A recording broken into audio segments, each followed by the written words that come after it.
ba?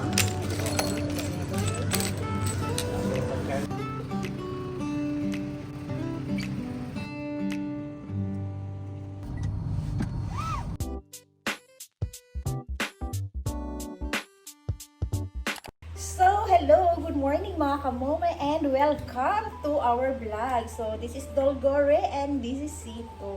So, yan for today's video. So, merong nakapasok sa loob ng bahay ni Moma. So, meron tayong bagong miyembro.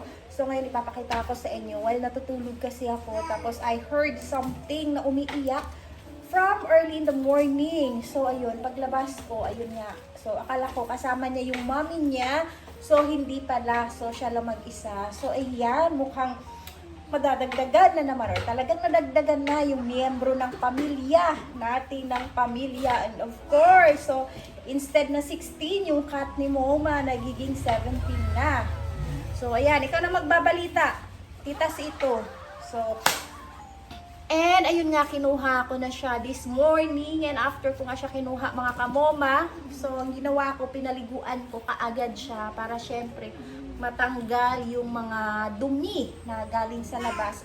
So kailangan, before mo na siya papasok dito sa loob ng bahay ni Moma, kailangan nakaligo na at malinis na po siya. And as you can see, kung naririnig nyo, sobrang ingay nga ni Mommy C3. So ayan, sobrang maingay si Mommy C3 dahil nga sobrang inhit na siya mga kamoma. So ayun nga, hindi natuloy yung pagbembangan nila ni Mochi. So mainit yung ulo niya, kaya nilagay ko siya sa kanyang cage. And ngayon ipapakita ko na sa inyo ang bagong member ng pamilya. So katulad nga ng sinasabi ko sa inyo before, hindi ako pwedeng umampo ng pusa na basta-basta kasi nire-reserve ko yung energy ko. Kasi baka may mga mangyayari na ganito mga senaryo. So yun, para magkaroon pa ng space sa loob ng bahay ni Moma. So yan, papakita ko na sa inyo. So, ayan na nga yung bagong baby natin mga kamoma. And syempre, kakaiba yung kanyang kulay. So, ano naman yan, pinagtititripan mo dyan, King B. Nako. So, welcome to our family, Meng. Ha? So, that is Meng Meng. Huh?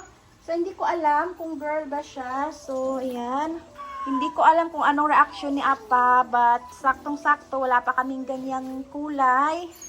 Okay. Hoy, ikaw, puro pagkain pinagtititripan mo. Ano na? Tino, nakita niyo na yung bagong miyembro ng ating pamilya. Diba, Tita Miyang? Tita Miyang. May bago na naman tayong miyembro. So, ayan, giniginaw po siya dahil nga siya ay bagong ligo. So, i-check nga natin kung siya ay baby girl ba or baby boy. Wait lang, yung camera ko malabo.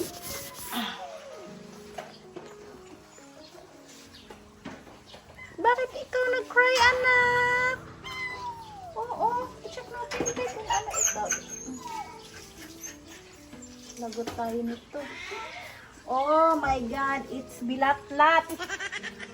My goodness. So yan, it's bilatlat. Patay na. Huwag niyong buksan, baka makatakas. So, nako. So another baby girl. Tapos puro pa naman baby boy yung mga nandito. Sige lang. Alam ko maraming way. Mochi. Ay. Ayan, hello. Hello, girl. Ano papangalan ko sa'yo? Si Bebang. Okay, ikaw na lang si Bebang. So, her name is Bebang. Oo. Bebang na lang ipapangalan ko sa'yo, girl. Oo, si baby Bebang. So, yan. Oh. Yan na, marami na kami. Oh. Day, ayos inhit-inhit diha, Day. Ito pag hindi niya ako nakikita, nagagalit. Pero pag nakikita niya ang mama niya, nagapa-baby din siya.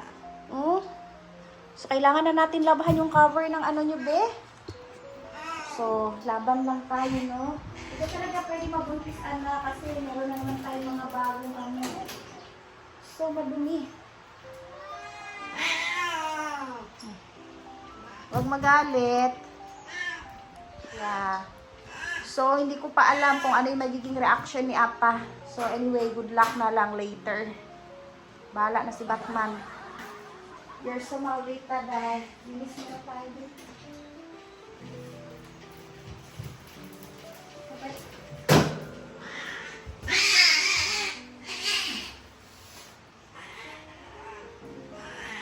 Diyan ka na.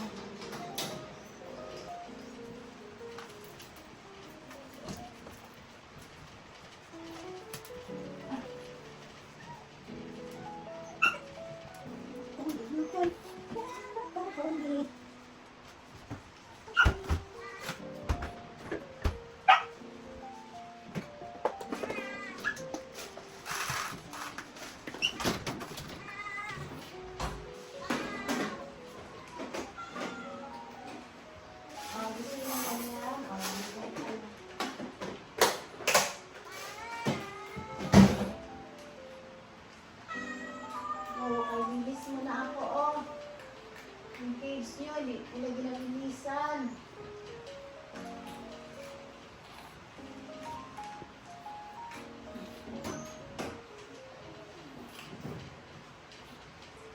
Huwag na nga umakyat dito, be, habang basa pa.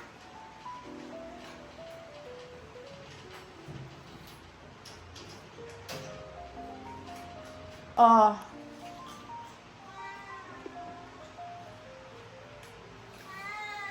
Ano na, King B? Wag na, sige, cry.